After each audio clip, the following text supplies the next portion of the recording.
구약성경 714페이지 에스라 4장 1절에서 6절까지 말씀 우리 한 절씩 한번 교독하겠습니다. 제가 먼저 읽겠습니다.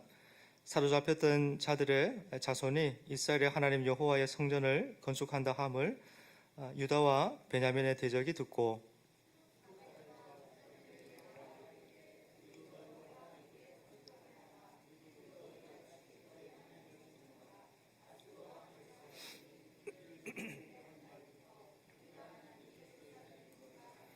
스룹바벨과 예수아와 기타 이스라엘 족장들이 이르되 우리 하나님의 성전을 건축하는데 너희는 우리와 상관이 없느니라. 바사왕 고레스가 우리에게 명령하신 대로 우리가 이스라엘의 하나님 여호와를 위하여 홀로 건축하리라 하였더니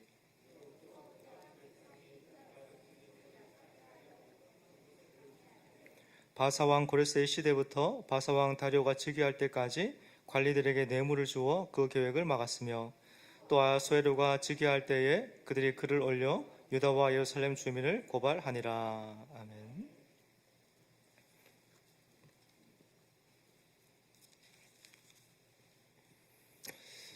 우리는 에스라서 3장까지 보면서 이스라엘 백성들이 그 성전 건축을 시작하는 내용들 우리가 살펴봤습니다. 성전을 건축할 때에 바로 그 성전을 건축하는 것이 아니고 성전 건축의 중심이라 할 수 있는 그 제단의 기초부터 쌓는 거 우리가 봤었고, 그 제단의 기초를 쌓을 때 많은 사람들이 울면서 또 감격하는 그런 장면도 우리가 봤습니다. 왜냐하면 그렇게 울고 그런 반응이 나왔던 것이 이들이 바로 이 일을 위해서 왔기 때문에 그렇습니다. 근데 사장에 이렇게 딱 넘어오니까 놀랍게도 우리가 읽은 본문이지만은 무슨 일이 있습니까? 놀랍게도 대적이 있고 또 방해가 있고 반대가 있는 것입니다. 사람들은 우리가 하나님 이렇게 잘 섬기고 하나님이 기뻐하시는 그 일을 잘 열심히 하면 하나님의 성전을 세우고 몸을 세우고 사람을 돕고 공동체 섬기는 하나님 좋아하시는 그런 일을 하면은 참 사랑 많으신 그 하나님께서 우리를 참 예쁘게 보시고 우리의 어려움을 면케해 주시지 않을까 하는 생각을 쉽게 하지만 사실은 그렇지가 않습니다. 하나님이 사랑이 없고 능력이 없는 그런 분이어서가 아니고 그것이 우리에게 꼭 필요한 것이기 때문에 하나님을 위한 선한 결단을 한다고 해도 우리 삶에 방해와 또 반대와 또 시련과 어려움을 겪게 되는 것입니다.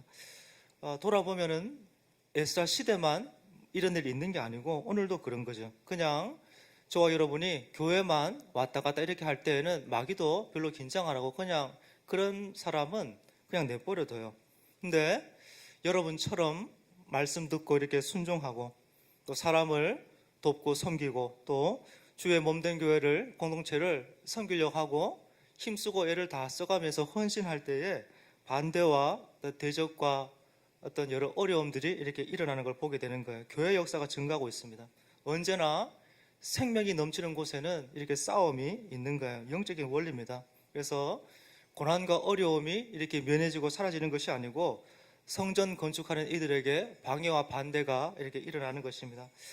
여러분 본문에 이렇게 보니까요, 본문에 방해와 반대가 어떤 모양으로 일어나요? 본문 2절인데 우리가 이 하나님의 교회를 이렇게 세울 때 이런 형태의 반대가 일어나고 그리고 이런 형태의 반대를 우리가 극복하고 다루어가면서 주의 몸이 교회가 세워진다는 거 우리가 꼭 기억을 해야 되는 거죠. 2절에 성전 건축하더라 하는 이 소식을 듣고 지금 이 대적들이 하는 게 뭡니까? 2절 다시 한번 보시면은 제가 읽겠습니다. 스룹바벨과 족장들에게 나와 이르되 우리도 너희와 함께 건축하게 하라. 우리도 너희같이 너희 하나님을 찾노라.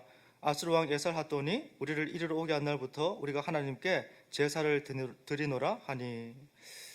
이번 본문에 지금 반대가 지금 어떤 형태로 오고 있어요? 평화의 모양으로 화평의 얼굴로 반대가 일어나고 있죠. 여러분 우리가 신앙생활할 때 참 어려운 거는 이렇게 반대와 어려움이 분별하기 어려운 형태로 애매한 형태로 올 때 참 이것이 어려운 주제가 되는 거예요. 이들이 와서 하는 말이 뭡니까? 우리도 너희같이 너희 하나님 찾노라 하는 거예요. 그러니까 하는 말이 하나님 자기들도 동일하게 섬기고 있다는 거죠. 원래는 하나님 몰랐었지만은 아수르의 그 에살핫돈 왕이 우리를 여기 데려와서 심어놓은 이후부터 지금까지 우리는 동일하게 너희가 믿고 신앙하는 하나님을 믿고 섬겨왔다 이 말하면서 우리도 같이 성전 짓자 이렇게 지금 평화의 얼굴로 찾아오는 거, 이게 참 어려운 문제라는 거예요. 여러분 나중에 뭐 돌아가시든지 하셔서 열왕기하 17장의 내용 보면은 이들에 관련된 내용이 나오거든요. 역사적으로 보면은 아수르에 의해서 그 북왕국 이스라엘이 멸망당하잖아요. 멸망당하고 그 아수르가 대외적으로 펼쳤던 정책은 혼혈 정책을 이렇게 펼쳤습니다. 그래서 이스라엘 주변에 뭐 바벨론이나 페르시아나 아람이나 여러 기타 여러 이방 사람들을 데려와서 북이스라엘의 사마리아에 섞었습니다. 피를 섞는 정책을 했어요. 그래서 이렇게 이주한 사람들이 유대 땅에서 이렇게 살아가는데 이들이 하나님 인정할 리가 없지요. 모르니까. 그렇게 하나님 인정 안 하고 사니까 하나님이 사자를 보내서 짐승을 보내서 이들을 물게 하십니다. 그러니까 경고를 주는 거죠. 그러니까 어쨌든 위험은 모면을 해야 되고 목숨은 부지해야 되니까 야, 이 땅에 신으로 알려져 있는 유대 땅의 신이 보니까 여호와 하나님이에요. 그래서 그 여호와 하나님을 이들도 섬기기 시작했다. 이게 배경이 되는데, 근데 문제는 열왕기하 17장 33절 이게 문제거든요. 이와 같이 그들이 여호와도 경외하고 또한 어디서부터 옮겨왔든지 그 민족의 풍속대로 자기의 신들도 섬겼더라. 이게 이제 문제가 되는 것입니다.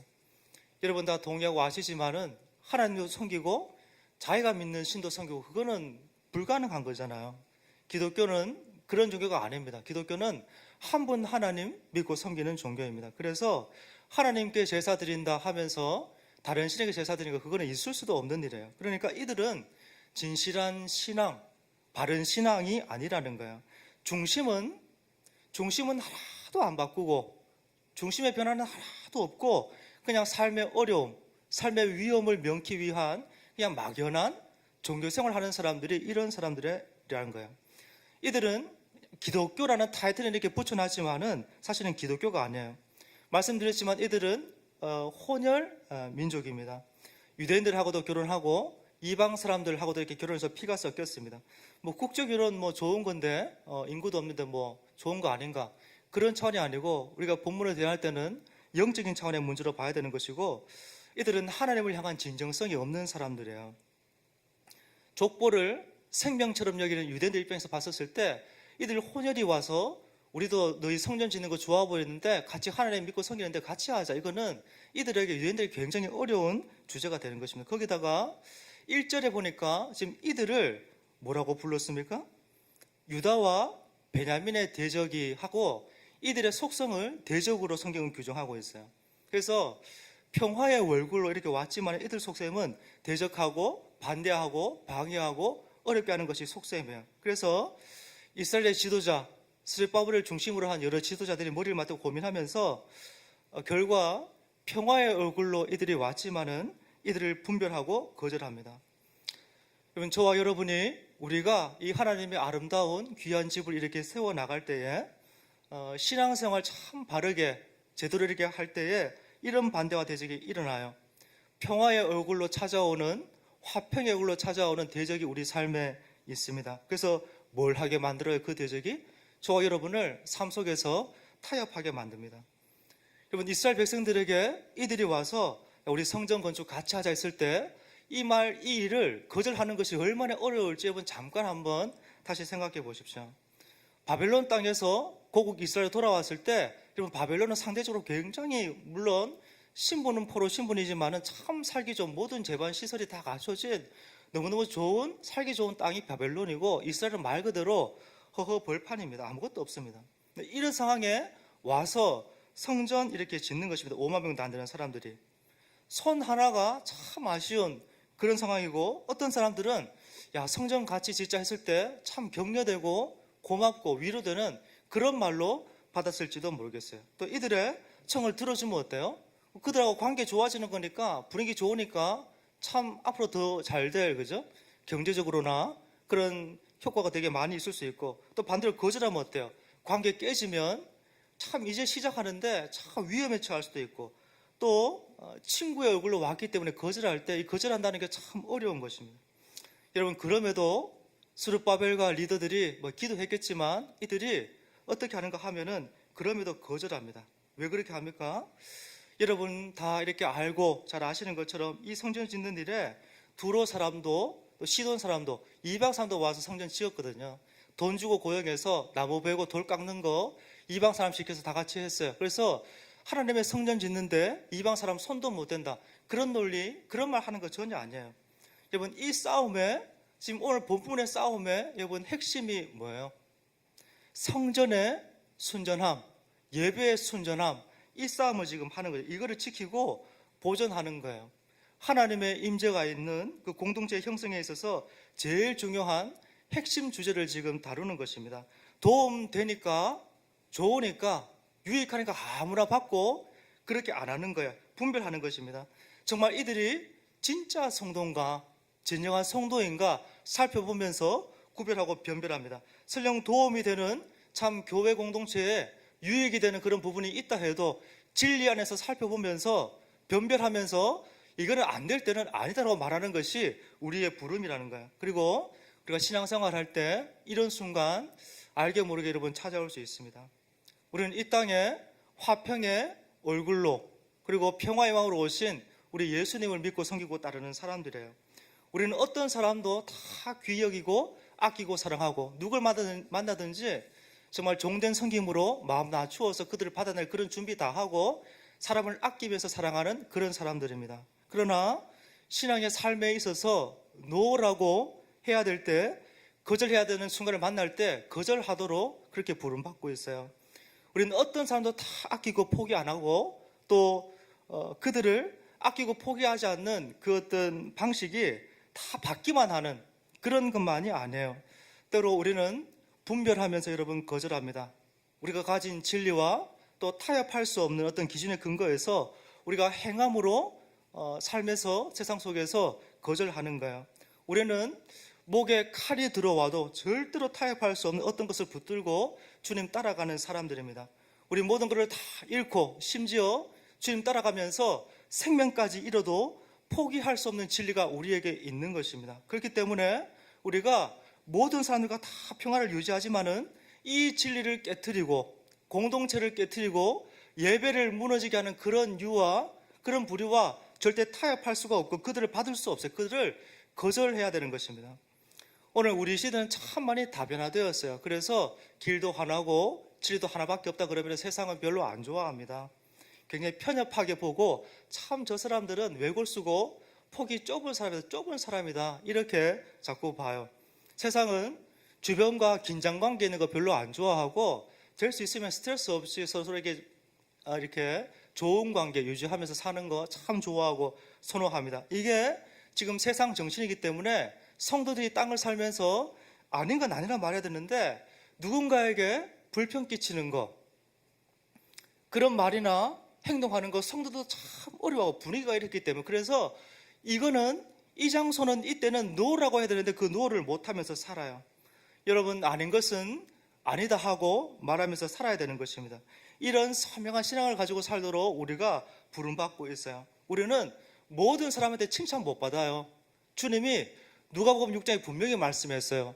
모든 사람에게 칭찬받는 사람은 화가 있을 것이다 말씀했어요. 무섭습니다. 화를 선포하시면서 정말 좋아요. 여러분이 세상 속에서 믿음으로 진짜 바르게 살면 한쪽에 욕먹게 돼 있어요. 분명해요. 정말 말씀 따라 살면 공동체 안에서도 한쪽에 욕먹게 돼 있어요. 그게 바른 진리입니다. 우리는 누군가에게 정말 타협하지 않고 우리의 정체성을 선명하게 들으면서 살도록 또 그렇게 부름받고 있는 것입니다. 여러분 여기 우리 교회 앞에 지하철 있잖아요. 그죠? 보면은 지하철이 있는데 그 중랑 9층으로 올라가는 그쪽에 사거리 있잖아요. 거기 보면은 그 플랜카드 걸린 거 여러분 한번 보신 적 있으세요? 지금도 걸려 있습니까? 거기 끄덕이신 분이가 있으신 것 같은데 보니까 뭐라고 써놨어요? 성평등 해가지고 두 쪽에 커다랗게 이렇게 붙여놨어요. 성평등. 이번 양성평등, 성평등 그 차이가 뭡니까? 양성평등은 이 땅에는 남자와 여자만 존재합니다. XXXY 염색체. 성은 두 개밖에 없고 이 둘이 서로 참 하나하나 개체가 참 존중받고 누가 열등하고 우월한 존재가 아니고 둘 다 공평하고 평등하게 대접을 받아야 돼요. 그게 양성평등이에요. 그러면은 성평등은 뭐예요?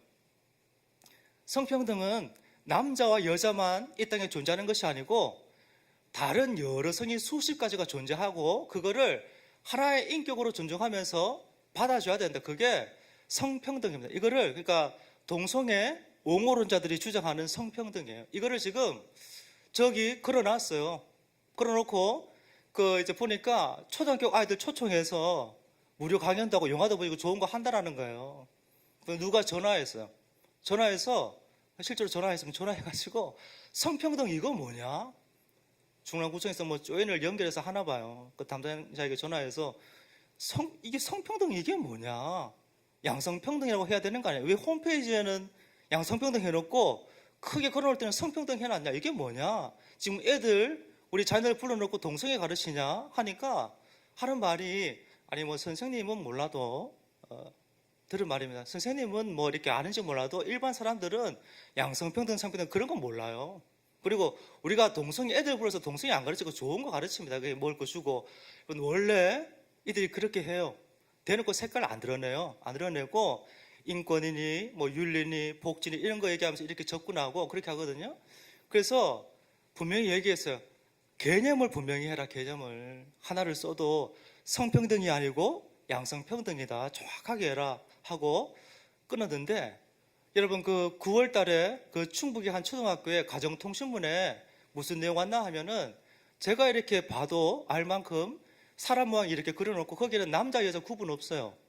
남자가 여자도 되고 여자도 남자도 그런 그림이 있고 그 위에 그런지 아래 그런지 모르겠는데 거기에 보니까 네 안에 초등학교 아이들 가정통신문입니다. 네 안에 네 욕구는 굉장히 아름답고 소중한 것이다. 그러니까 그 욕구를 네가 결정권을 가지고 마음대로 써라 이렇게 해놨어요.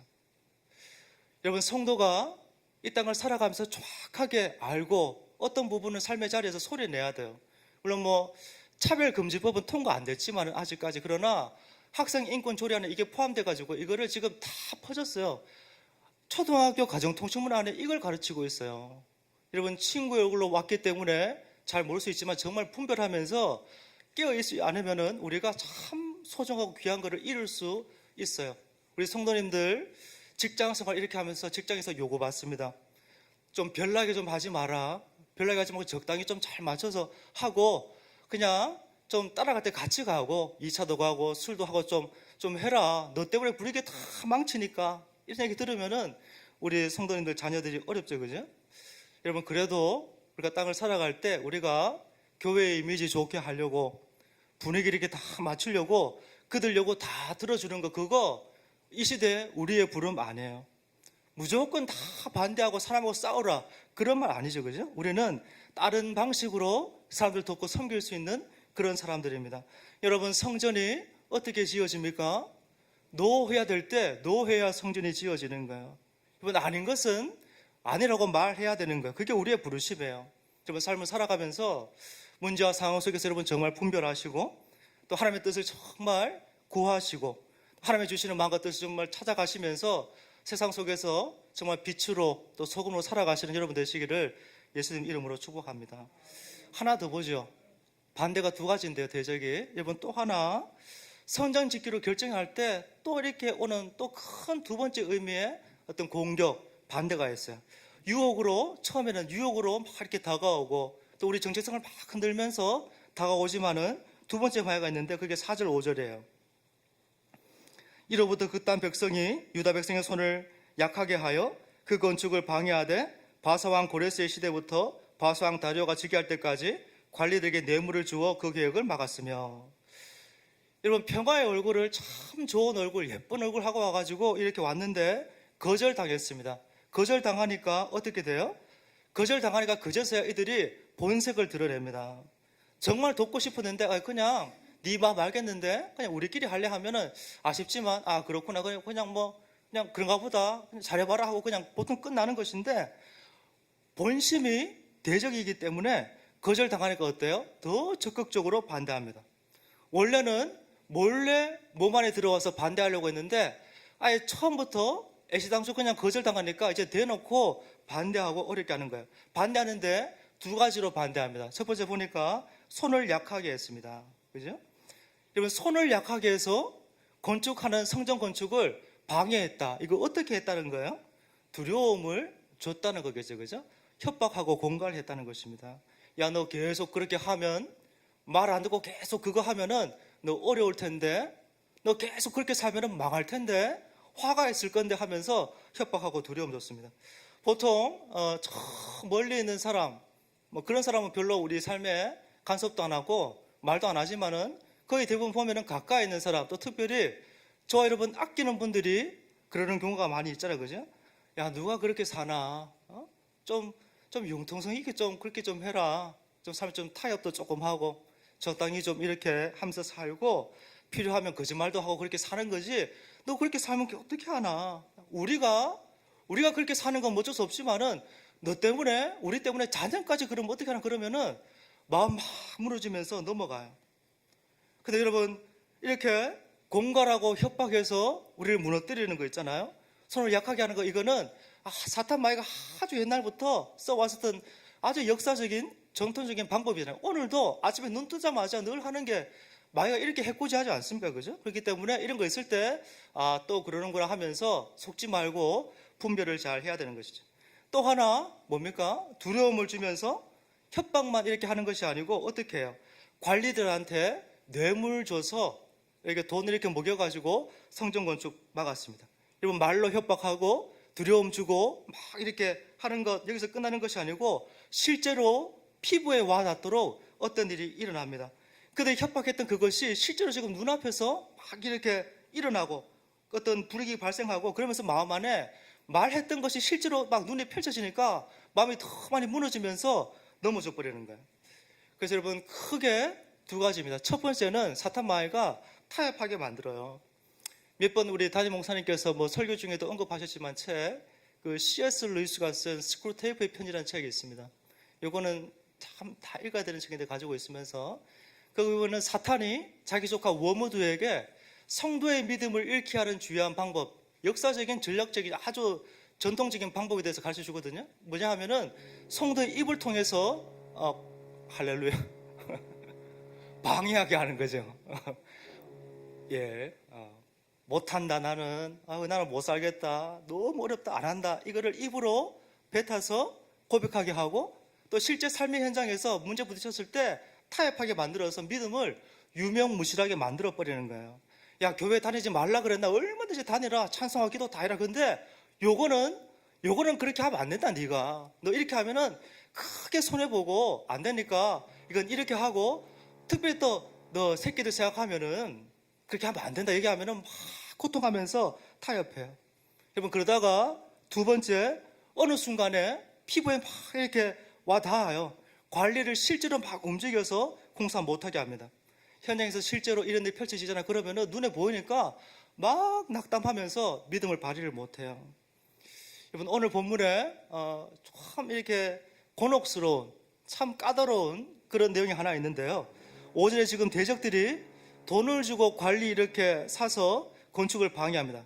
그런데 그렇게 방해하는 세력들이 6절부터 이하로 쭉 나오는데 6절에 여러분 누가 등장해요? 아하수에로 왕이 등장해요. 관리를 지금 매수하는 정도가 아니고 왕한테 편지를 써가지고 성전 건축을 방해하거든요. 7절에도 보면 아래절에 여기 보니까 아닥사스다 왕이 나와요.